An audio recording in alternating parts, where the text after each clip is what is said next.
Good when y'all are. You have a choice? He's right there. Jump in, somebody stop. Go ahead. Rory, kind of talk about just being here after winning Pebble, and you got some momentum going on now. Just kind of talk about being out here and how cool it is to be a Tory and just getting after it this weekend. Yeah. On a scale of Farmers Insurance Open Torrey Pines to U.S. Open Torrey Pines, where is the golf course right now, conditions-wise, considering the weather, too? It's definitely closer to Farmers Insurance Torrey Pines. I heard from the guys that played a few weeks ago that it got, it was windy and the greens got firm and it got really tricky. It's not, especially with this weather, it's not going to be like that this week. But the course is going to play long. The rough is very, very penal. So there's a premium of putting your ball in the fairway and then controlling the spin into the greens. Not that I didn't remember, but it took me by surprise when I played a few holes yesterday just how much pitch and slope there is on these greens. So if you are lucky enough to be hitting the ball out of the fairway, you're going to have to control your spin on these greens a lot as well. So a lot of like 3/4 shots. What was your reaction, Rory, to hearing that Tiger wasn't going to play this week? Very understandable. He's had a lot go on in his life, unfortunately, over the last couple of weeks, and I just think with his mom passing and then everything that he needs to go through to get ready to play a tournament. Look, it's unfortunate that he's not here and with us, but ultimately it's obviously the right call. Rory, do you take anything away from when you guys are doing the TGL and then you play in that and then you go play on the regular course? Does it kind of go work hand in hand, or it's totally different? It's totally different. I'd say the only thing that you get is like the competitive juices going. Maybe that's the part, and feeling a little bit of that. I don't want to call it nerves, but just that like you're competing, you're trying to beat someone, but. No, it's a very different version of the game. What was the pro-am like today? It was lovely. 9 holes. It was amazing. Yeah, everyone was happy to play 9 holes. We were getting Jay in about an hour from now in a scrum. Lucky you. Yeah. Well, you obviously get access all the time, but if you are there questions that you have that you would ask an hour from now if you were in that scrum? Good one, Alex. I think you guys have got it covered. Is there something you want to know? Yeah, what are we going to do with the $1.5 billion? What are we going to invest in? How are we going to get this thing to grow? Why are you looking at me? You'll take a victory lap. No, well, we all agree. I agree. What are you doing? It's been a year, right? Have you heard anything that they've done with it? No, I don't know. I'm not part of it anymore. But you're a member. So? Subcommittee. Roy, you mean the SSG 1.5 billion, not the new, whatever the new money. Yeah, absolutely. Yeah, just this, like I've got equity in this company. I want the company to grow. What do we, I'm basically like an LP in a fund. So what are we doing? Do you have preferences on what you would like to see that invested in, spent on? Yeah, like no, they've spent some on TGL. So is SSG. I would say, I don't know. I have no idea. Improving the product, whatever that means. Yeah, I don't know. But also growing the business. Like, do you invest in more golf courses? Do you invest in different formats of the game? I've no idea. But I think they've put an investment committee together, and it's their job to come up with things to invest in to try to help this whole thing go forward and grow. One thing that Jay mentioned in that statement, he used the word reunification. Yeah. What does that mean to you? And on a broader sense, the one thing I've never been able to get my hands around is probably the vast difference of opinions amongst players on getting everyone back together, considering some stay loyal and some took the money, etc. How do you cope with that? Look, for me, we've all done better from all of this. Whether you stayed on the PGA Tour or you left, we have all benefited from this. And I've been on the record saying this a lot. Like, we're playing for $20 million prize fund this week. Like, that would have never happened if LIV hadn't come around. So I think everyone's just got to get over it, and we all have to say, okay, this is the starting point, and we move forward. We don't look behind us. We don't look to the past. We just, whatever's happened has happened, and it's been unfortunate, but reunification, how we all come back together and move forward, that's the best thing for everyone. So, like, if people are butthurt or have their feelings hurt because guys went and whatever, like, who cares? Like, let's move forward together, and let's just try to get this thing going again and do what's best for the game. Do you think that part is complicated? From my viewpoint, no. I don't think it's complicated at all. So how does it work from your point of view? How do you envision, if this deal goes through, the game coming back together? So I think, look, you have to go.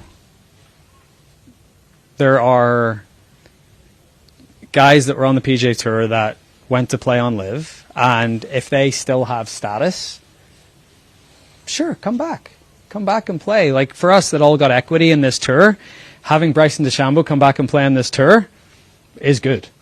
Should he have equity? Do I? No, should he? I think he should have the ability to earn equity, but I think what we have been given equity in this tour as a, I guess, quote unquote compensate, like, for being loyal in some way or staying. But I think these guys coming back, I think they should have the opportunity to earn equity, which I think will happen with, there's going to be these recurring equity grants every year. So I think they should have the opportunity to earn it, but I don't think they should be given it right away. Yeah, absolutely. Yeah, and providing value to the enterprise. Roy, how did you come to peace yourself personally with this idea?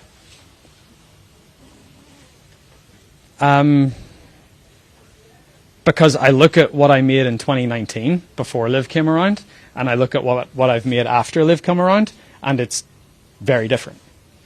Like, I don't know what to say. I earn more money now than I did in 2019, and if LIV hadn't come around, I don't know if I would have been able to say that. But you didn't feel that way initially. No, I didn't feel that way initially because of the fracture that it wasn't good for the game. It wasn't good for the overall game.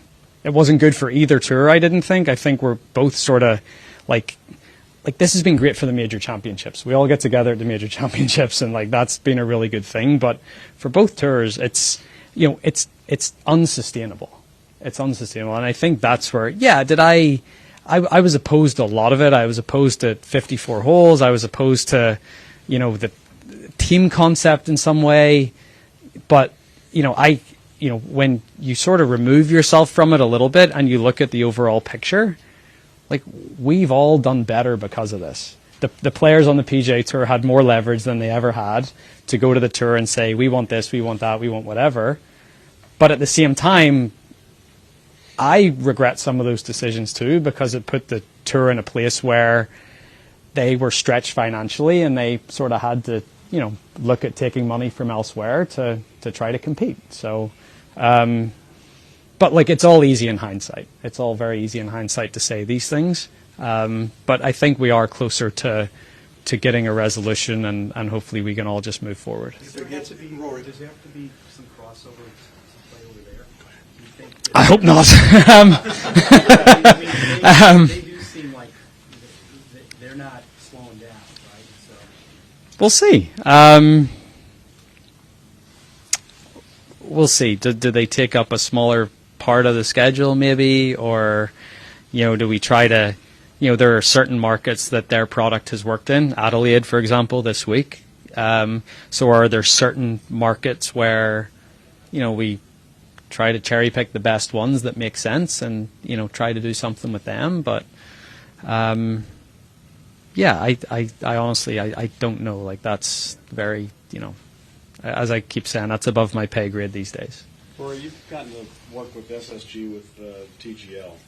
What is your sense that they want to see with their money invested in the tour? What is their hope? Besides making money? Back, making money. From a golf perspective, do you sense they have a... They want to see all the best players compete against each other more often. They also, I think they want to own and operate more of their own tournaments. I would say they'd probably like to see it. I'd probably say they'd like to see it transition more to like a Formula One global model a little bit more. So yeah, that's like but that's a very hard thing to do. Like there's been a lot of research and projections done on that, and if they went to that global model straight away, I think that would probably cost the tour about $200 million a year, just in terms of like the media rights are very U.S. centric. Right.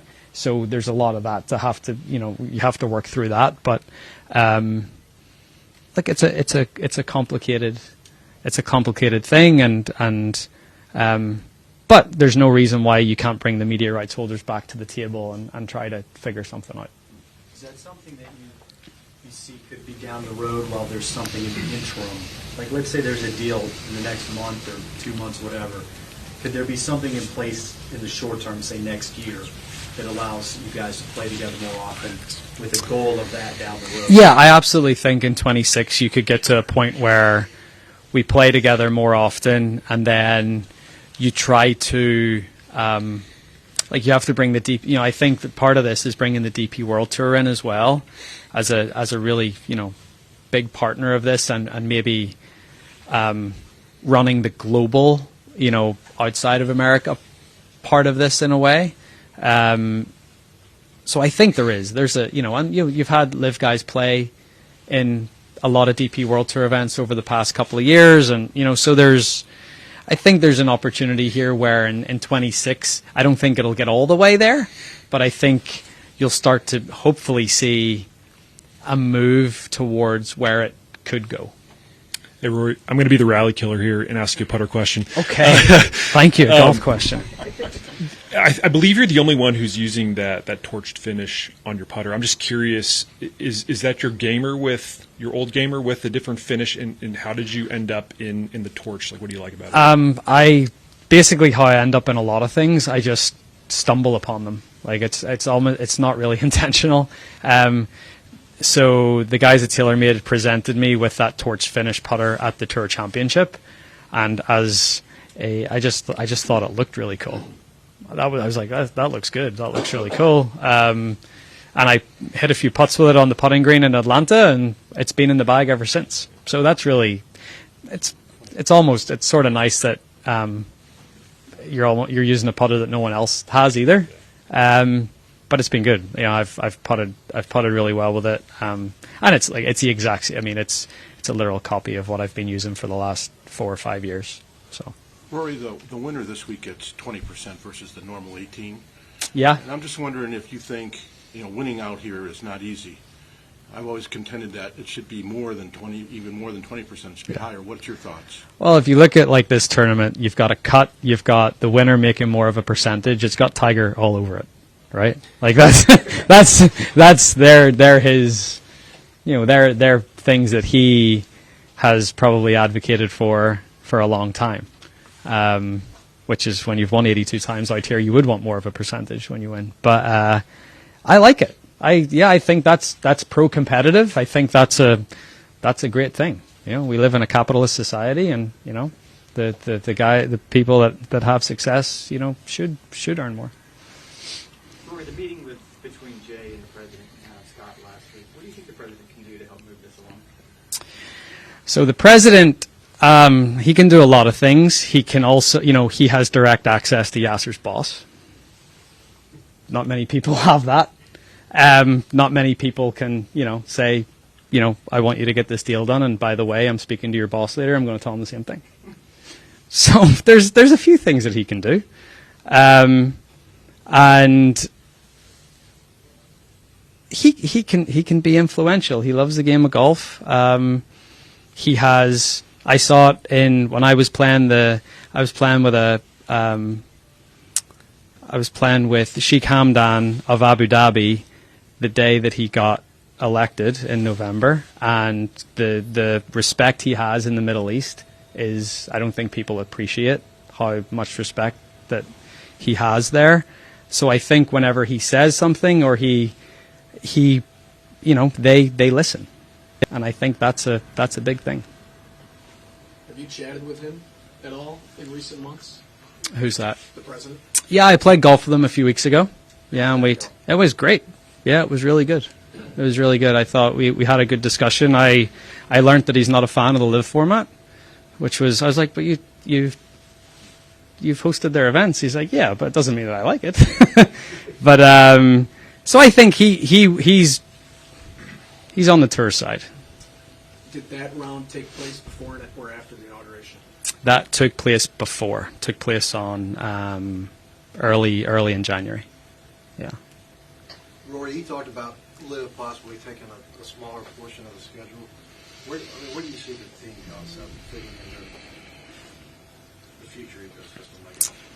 I don't know. I've always said that I always felt like LIV's best chance was to try to replicate their team championship, for the teams to go head to head together, instead of, they all just go out and play and then they add their scores up at the end of the day. Like, that doesn't, I don't think that gets people going, but I think when the teams go head to head, like they do in their team championship in Dallas or wherever it was last year, I think that has a possibility of working. So, instead of that maybe being once a year and then these stroke play events, could you reduce the stroke play events and do more of that, a few times a year? I think that is a way, because especially if these guys are going to come back and play like don't want to say real, they play real golf, but like more like championship individual golf, then is there more of an opportunity for these teams to go more head to head? Because I think that makes for a more compelling product, at least in my eyes. I'm just one person. Rory, as part of the reunification, do you also see the former LIV players as potential captains of the Ryder Cup? Let's get it all out there.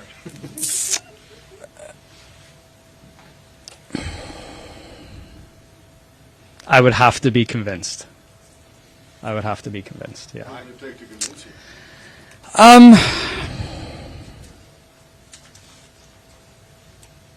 It would take them treating it as if Luke Donald's treated it for the last 3 years.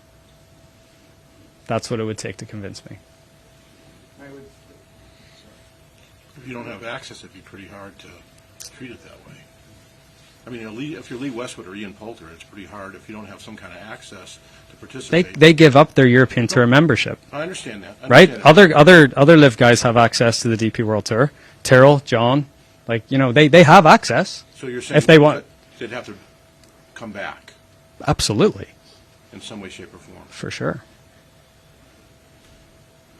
Rory, this sentiment you're expressing about reunification and wanting to move forward, have you heard similarly from LIV players on the other side, or is that kind of their opinion, or are you unsure about that? Yeah, I'd say, look, I mean, you've heard it yourself. Like, John Rahm would love to play here this week, or he'd love to play the Phoenix Open, or he'd love, so there's certain events that they definitely miss. And I think the hard thing for me, is they want to do that, but then they also want to play a few events here. It's like, okay, well, I don't know if that's going to be quite an option, but it might be, who knows? But yeah, I think there's elements of the PGA Tour that a lot of guys miss over there. Some of their favorite events, or things that they have played their whole career that they don't play anymore. I think that's a part of it. Setting aside the LIV stuff in terms of thank you, Kira. The actual product of the PGA Tour, there's pace of play, there's more media availability, there's fan transparency. What to you is the most important thing for the product moving forward? All of the above. The pace of play issue is a funny one, because that all started here a few weeks ago when the golf course got really difficult and it was windy, and as I said earlier, the pitch and the slope of these greens, and you get those things running at 12 or 13 with that wind. like it's going to take a while. Like that's just what it is. But then, like, you have Pebble last week, and CBS are complaining that we finished 30 minutes early. So it's like, what do you want? Like, so that it is a part of it. But God, no one complains about pace of play at the majors, and usually if you're in one of those last couple of groups at Augusta on that Friday afternoon, it's probably the slowest round of the year. No one complains about pace of play at Augusta. So, I think people are. You need to understand that golf at the highest level takes a while. I just think but there's some things we can do to speed it up, but whether that takes a 5.5 hour round to a 5 hour and 15 round, I mean, it's not, I don't think it's going to make such an astonishing change that it's, I think that's always just going to be a stick to beat golf with, basically. I think the fan transparency thing is a big one. I think you have to bring the fans in as a part of it. And I would say in the PGA Tour's history, it's not really been the case. So I think having the fans on board and making them feel a part of the journey of the tour is a big thing. And then what was the other one you said? All the memos we're seeing there, Justin Thomas, Charlie Hoffman, Yeah. more in the broad. I think I do think players have to put themselves out there more. I think if we are expecting to be paid millions of dollars a year to do what we do, I think we should be more available. I mean, I have no problem. I do this with you guys every week. Like I get that, and I am very handsomely rewarded for that, and I never take that for granted. So I think things like Full Swing and guys putting themselves out there and giving more access, I think that's a big part of it. But I think golf by nature, and when you grow up in the game, it's quite. I think people have to be convinced to do that.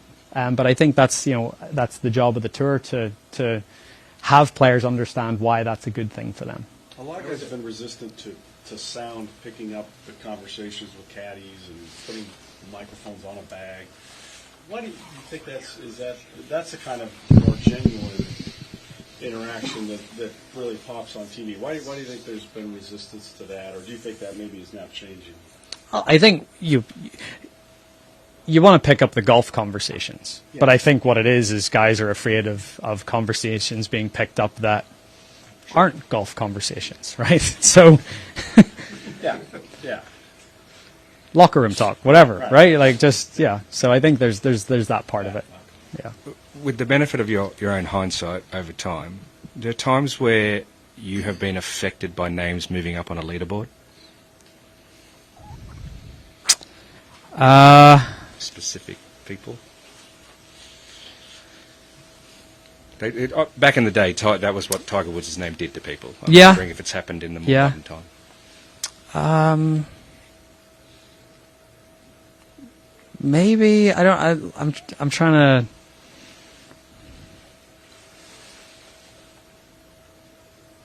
Not particularly. Like that's not a. I mean, it's a. You see a guy moving up, and it's. But I don't. I'd say the one guy now is Scheffler, right? Yeah. I think you see whether that is, I like the Olympics last year when he was making that run on the last day, and I was going on that run too, and like that. Yeah, I think Scotty, with what he's achieved over the last few years, he's the one guy that you would look at and be like, geez, here we go again. But that's right now. Thanks, Rory. Thank you. I'll probably add one more in there.